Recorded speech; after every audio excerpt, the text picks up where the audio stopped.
You know, I've gone for years with them following me, not worried about it. What they done to me last year, that rattled me. Don't go scaring me like they did last year. That was terrifying. For almost a decade, Joanne Howard has been followed and filmed. Through the bushes at her property near Yass in southern New South Wales, in the supermarket, even at her grandson's first birthday party in October last year. I think we're wishing Benji a happy birthday there with his cake. The person filming this vision is a private investigator hired by Racing New South Wales. They're gathering evidence to challenge her entitlement to the workers' compensation she's received since being injured in 2009. They'll spend hundreds of thousands of dollars on people chasing me or surveillance or anything when they can spend $20,000 or $30,000 and have a surgery that fixes me. Joanne has spent her life in the racing industry and was working as a stable hand when she fell backwards while using a whippersnipper. And the motor was behind my spine, behind my back, and my feet went out from under me. And it landed between my shoulders on my neck. And that done both my rotor cuffs and my neck. Her injuries are so severe she can't work and receives weekly payments from Racing New South Wales. In the past, she's also had to fight legally to get funding for surgery. It costs trainers a fortune to get insurance. And people get that insurance hoping, if someone does have an accident under them, that they're going to be looked after. And you're not. Racing New South Wales started its latest round of surveillance after Joanne applied for extra funding for help at home. She noticed the investigator parked next to her property in October last year. I know this guy's watching me. I've got binoculars. I've had a look at him. Like, I can see him as clear as he can see me. Racing New South Wales says this footage contradicts her claim that she can't drive and has limited use of her left hand due to her injuries. But Joanne says she can manage everyday tasks when she takes strong painkillers. I'm on fentanyl and I take 4 Oxynorm a day. The Oxynorm lets me get my shopping done and, you know, things I want to do. When she complained about the investigator to the Independent Review Office, which deals with disputes with insurers, Racing New South Wales said it didn't have her under surveillance. It later admitted that it did hire the investigator to follow her, but in the meantime, Joanne was scared that she'd been followed by a stranger. Why is he looking? Why is he doing this? They intimidated, they scared me, and they petrified me. Racing New South Wales has declined to do an interview, but in a statement says the reason it didn't initially disclose the surveillance is because by the time it was contacted by IRO, the surveillance had stopped. ABC Investigations can reveal the State Insurance Regulatory Authority is now investigating Racing New South Wales over its use of surveillance and its claims handling.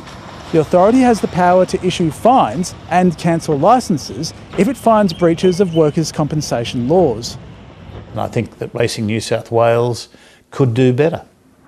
Kim Garling was the head of the workers' compensation complaints body IRO for 7 years and says his office received a disproportionately high number of complaints about Racing New South Wales.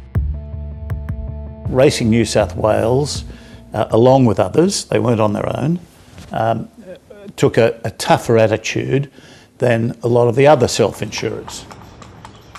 He believes when employers and industry bodies run workers' compensation schemes in-house, many simple claims end up in court. Now that's an expensive exercise, and it's a daunting exercise for the injured worker.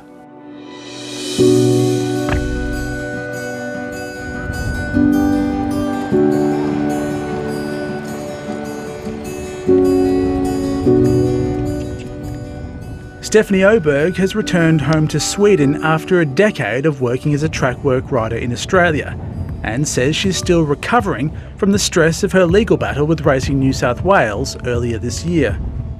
It's mentally draining, having to fight for what's right.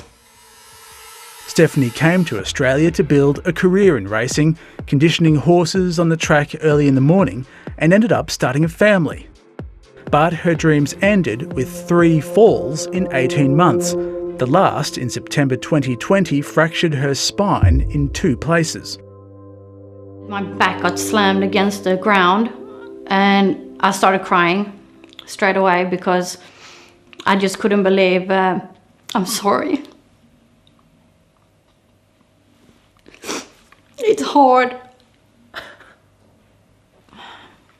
It's hard for me because there's something I've always done, riding horses, and to fall again, it hurt.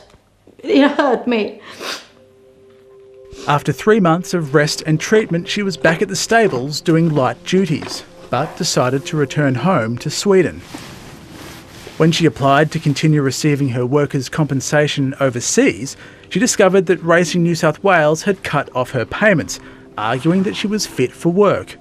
And I said to them, I'm not even close to coming back to my pre-injury duties. So you can't just take someone off workers' compensation. But they did this without letting me know. After Stephanie took legal action against Racing New South Wales, it put her under surveillance.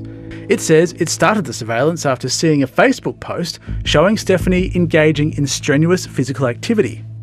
When they're taking a video of me walking and they're trying to base me walking on that I'm not injured because I can walk straight, I feel that's an insult, because riding a racehorse is like so far from walking.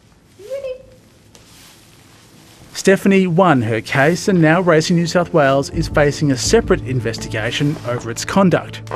The Personal Injury Commission member who ruled on the matter said it was fought with regrettable ferocity and referred Racing New South Wales to the Workers' Compensation Regulator for a flagrant breach of the rules by failing to hand over documents crucial to Stephanie's case. In a statement, Racing New South Wales denies it breached the Commission's rules, saying its actions were based on external legal advice.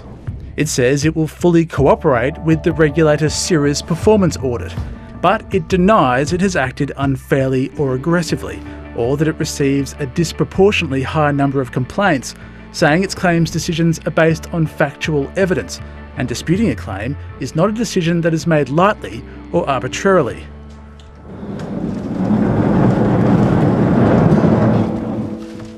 Stephanie says she lives in constant pain, and while she still looks after horses and ponies, fears she may never ride again. She's now preparing for another legal fight with Racing New South Wales to have her injuries declared permanent so she can continue receiving support. I think they're waiting for me to give up.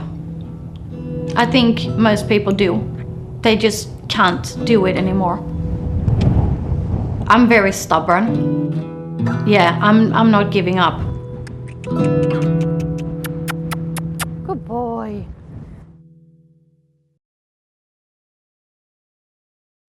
Hi, I'm Lee Sales. Thanks for watching this story. If you'd like to watch more of 730's stories, they are on the left of your screen. And tap on the button below to subscribe and get the latest from ABC News.